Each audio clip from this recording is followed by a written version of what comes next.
the Committee for Monetary and Economic Reform, COMER, has filed a lawsuit against the Finance Minister, the Minister of Revenue, the Bank of Canada, and oh yes, Her Majesty the Queen.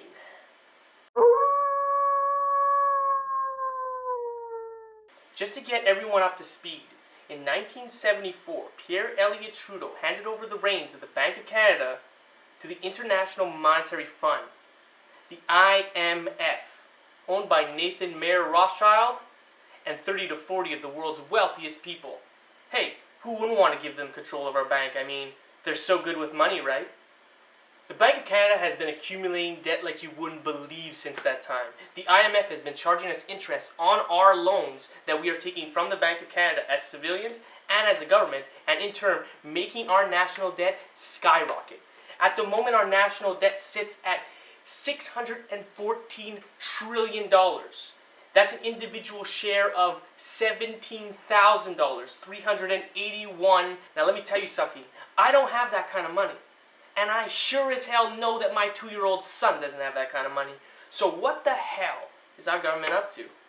Well, they seem to be fine with the growth of the national debt being close to $8 million per day. That being $331,000 every hour. But the economic think tank COMER thinks a little bit differently. They see what happened to our bank in 1974 as unconstitutional, and therefore they filed a lawsuit against the Finance Minister, the Bank of Canada, and oh yes, the Queen of England. What COMER, the economic think tank, wants is simple.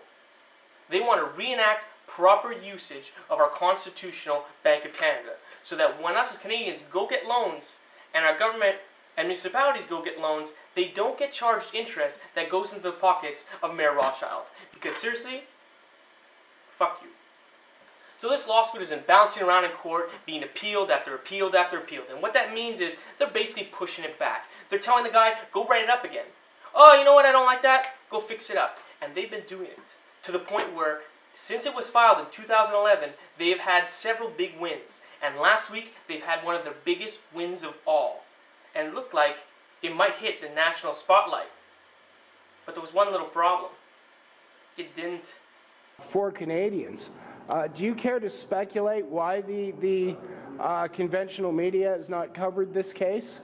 Well, I don't think it's speculation to say that I have firm basis to believe that the government has requested or ordered the mainstream media not to cover this case.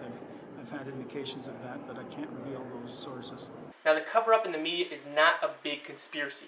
The Canadian broadcasting networks are owned by 6 large corporations who have heavy investment ties in keeping the status quo. So they are not going to broadcast something as fundamentally shaking as the Canadians taking back their Bank of Canada from banksters.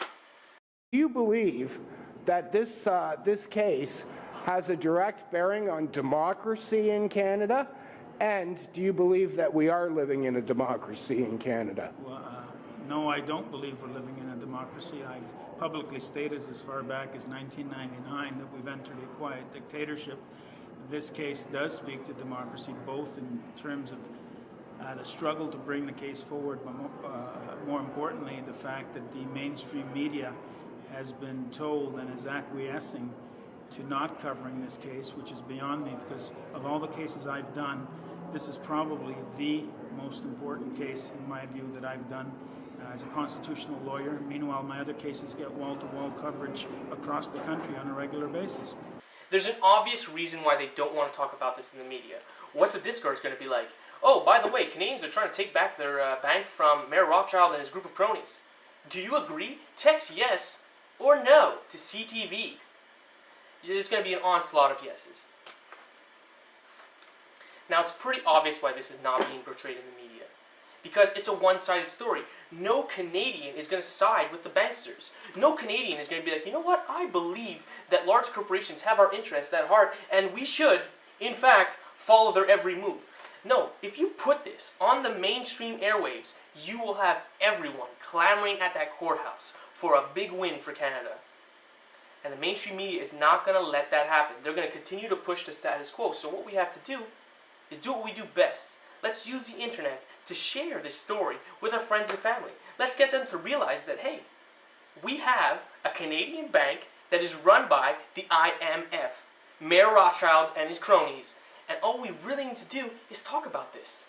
Talk about what are the options. Well, one option is to take it back so that next time you go and you take a loan, you're not paying interest to those mofos.